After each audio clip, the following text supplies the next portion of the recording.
to Rwanda. Is anybody surprised that the president, Paul Kagame, won the new election? I'm not surprised. He's been 23 years that he's been president, and I am not surprised at all that he won this last election as well. In fact, when the election was coming up, all the foreign media that were reporting, they were like, forget about it, this is not an election. The man would win because he already clamped down on the opponents. Now, many Africans admire how Kagame has transformed Rwanda since the genocide. It is now the cleanest country in Africa. Electricity is stable, the roads are good, water is running in the cities, and not just that, they are producing their own laptops. I mean, a lot of African countries are now looking up to Rwanda as the only African country that is actually getting it right. So much love to share. Pure blackness, oneness so rare. So much love to care. Let them know they're missing out. Mama Africa has so much love to share. At the same time though, so many Africans are upset about how Kagame is allegedly transforming Rwanda at the expense of the Democratic Republic of Congo. As you guys know, there's a UN report where they say that Kagame and other countries are responsible for the unrest in Congo. That most of the natural resources that Kagame is using to transform Rwanda is allegedly coming from Congo illegally, because it's like they are stealing the resources from Congo. You all know that Congo is the richest African country in terms of natural resources, including gold, diamonds, tin, coltan, water reservoir, and so on and so forth. Congo is the heart of Africa.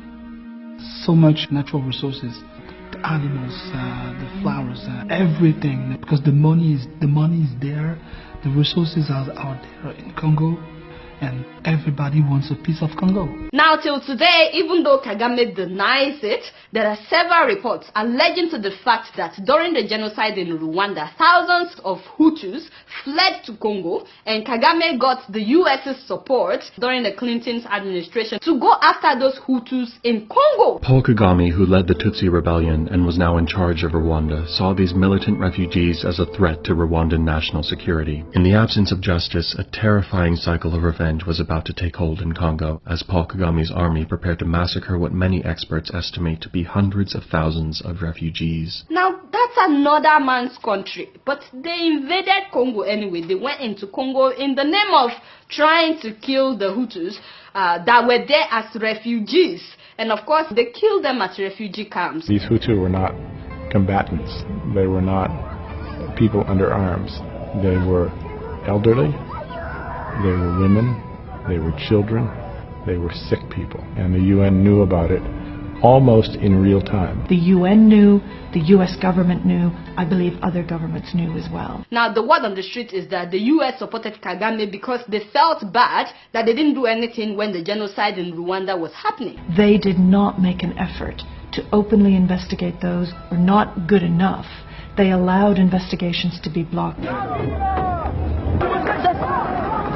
With the leaders of the United States and the United Nations looking the other way, Kagame proceeded with a full-scale invasion of Congo with his Ugandan ally, Yoweri Museveni. But the story did not end there. There are several reports that they didn't just go after the people, after the Hutus, that they actually went after the natural resources in eastern Congo. And it's not just Rwanda. Uganda also invaded Congo. In fact, about 9 countries now have forces in Congo. Rival warlords surrounding African countries like Rwanda and Uganda in the east have just gone in there and helped themselves to this enormous natural wealth. But there are several reports that Rwanda is the one playing the key role in the unrest that is happening in Congo. What role did the U.S. play in this? It was a pretty direct supporting role. I happened to go to Rwanda just before this invasion took place. Major shipments of weapons were coming in at night to support the Rwandan army. We had placed people in the country who were training Rwandan army troops. In short, we were supporting the invasion. Of course, leaders of both countries, they deny it. When I met President Paul Kagame earlier this year, he robustly denied any involvement. We should not be accused of a mess in the DRC, period.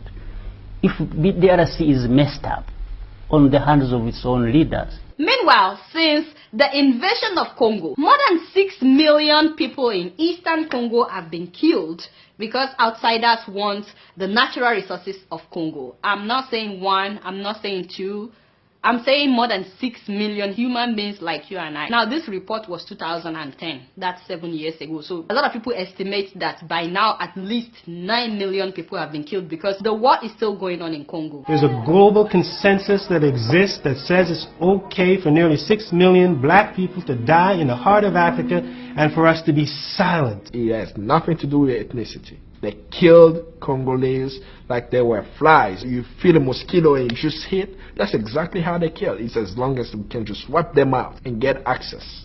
I mean, the mines exist. People used to live in those areas. Now, the war in Congo is not the people of Congo killing each other. It is outsiders coming in to invade their land and killing them so that they could get the natural resources. Those who committed genocide in Rwanda crossed over in the Congo, and the Congo has become the victim of what happened in Rwanda. Especially in eastern Congo, where a bulk of the natural resources is located. These resources that are found in the Congo are vital to major industries in the West, whether we're talking about the automotive industry, aerospace industry, technology industry, the electronics industry, even the jewelry industry. These minerals exist in great profusion throughout the Democratic Republic of Congo, especially in its eastern part. Wanasema ni rako iko natoka Rwanda, inatokea Rwanda inakuja mpaka huko.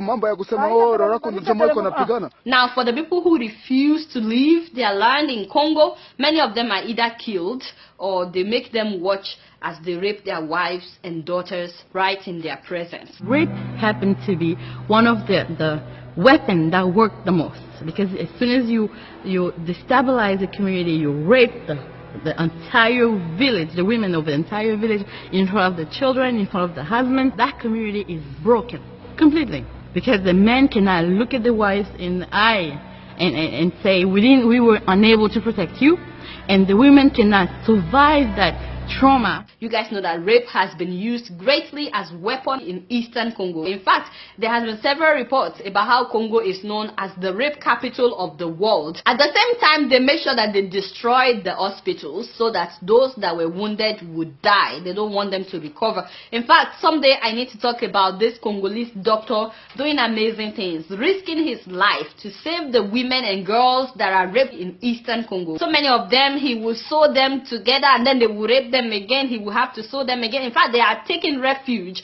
at his hospital. Meanwhile, during the same period that Congo was invaded, between then and now, Rwanda has greatly transformed. In fact, Rwanda is now the largest exporter of coltan in the whole world, which is ironic because Congo is the one known as the producer of coltan. There are several reports that prove that before the conflict in Congo began, Rwanda was only exporting about 50 tons of coltan. Now, Rwanda is making about $250 million every year from exporting coltan, and they are projecting that by next year, they will be making $400 million. Today, Rwanda is the largest exporter of something that their neighbor is producing. Congo has 64% of the Earth's coltan, a precious mineral that is needed for our modern electronics, with the largest reserves of cobalt on the planet. Cobalt is a strategic and critical mineral that is essential for our aerospace, military, and defense industries. Although their president insists that they have coltan in Rwanda, they have mines in Rwanda. Another thing to keep in mind is that the president of Congo is a very good friend of the president of Rwanda, so yet he looks the other way. So of course, Congolese citizens wanted to get rid of him last year during the elections, but the man cancelled the election. So he's technically in his third term by force. So a lot of people believe that so long as Joseph Kabila is there as president, Kagame will have unrestricted access to the natural resources in Congo. I have nothing against Rwanda, by the way, and I'm very excited about the developments in Rwanda. I have absolutely nothing against the people of Rwanda. I just don't think that it's okay to put someone else down for you to thrive, or to destroy one country for your own country to thrive. I don't think that there's the need to sponsor instability in another country or kill millions of people before you can develop. You do not have to slaughter millions of people to get access to the cobalt or access to the copper for your automobile industry. You want the coltan. Man, Congolese people don't eat coltan. Congolese people can't eat gold. Talk to the Congolese people. We're going to let you get the resources, but for God's sake, stop killing the people. Stop letting Rwanda, Uganda, and Joseph Kabila kill with impunity. This is all allegedly, and this is all based on reading several reports, including the UN report as well, where they say that they have all kinds of evidence. Till today, there's a huge enmity between Rwandese and Congolese people. I've been in a room with people from Rwanda and people from Congo, and I'm telling you, it was not pretty. A lot of Rwandese people say, why can't Congolese people get their acts together? And you know, that hurts, because a lot of people from Congo, they look at them with puzzles, wondering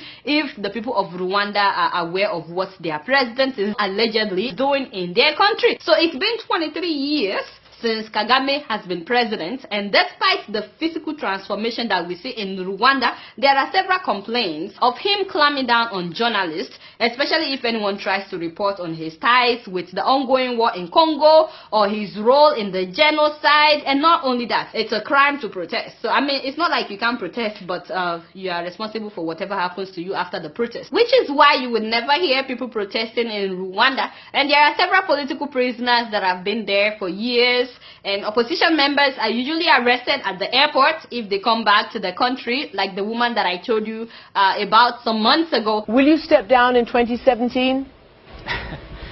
Again, don't worry about that. We have the constitution in place. Is that a yes? No, it is a broad answer to say you don't need to worry about anything. Not long ago, Kagame's administration amended the constitution so that he can rule until 2034. This is 2017, right? So this man may technically be the president until 2034. And of course, for this year's election, they made sure that his banner was everywhere. But for other candidates, they were not allowed to have their banner wherever the president's banner was posted. So wherever Kagame's banner was posted, they were not allowed to have theirs anywhere close to Kagame's banner. In fact, they were only given 3 weeks to campaign. 3 weeks. Not only that, the only female candidate, as soon as she declared her intent to run, her nude pictures surfaced suddenly. And people were like, how did this happen? A lot of things were done, tried to undermine my campaign. During the collection of the signatures, the people working with me were harassed. Some were put in jail. They were told that standing for me was treasonous. In fact, no one is surprised that so many people did not even know of other candidates. There was one candidate that had the rally recently and only about 100 people showed up. So of course, no one is surprised that Kagame won this election again. So I want to know what you guys think. Is the transformation in Rwanda justifiable, even though it's allegedly at the expense of the lives of millions of human beings in another country? And before you answer that question, I want you to imagine that your country is the one that is being invaded for another country to develop. Also, would you rather have a president like Kagame that is described as a dictator, but he's developing his country? Or would you rather have the leader that you have? And my last question is, the US is aware of the human rights violations, but they fund the Rwandese government by giving them $200 million every year. And in return, the US companies have unrestricted access to coltan, which they use to make laptops, cell phones, airplanes, and so on and so forth. We have so many evidence on Rwanda and Uganda, and we even have a leaked UN report. But since 2000, the United States have given Rwanda $1 billion. Why is the United States supporting a genocidal government? The US actually describes Kagame as a friendly tyrant. Why is Rwanda and why are Uganda important to the US military? Precisely because we can have them do things in Africa that we don't wish to do ourselves. We can have their soldiers die if need be. We can have them deploy places if need be. And so having proxies, having allies, having clients who are willing to do your bidding becomes very important. So I want to know what you guys think about this, about the US and what's happening in Eastern Congo. Again, you guys don't know much. Guess what? I'm just keeping it real.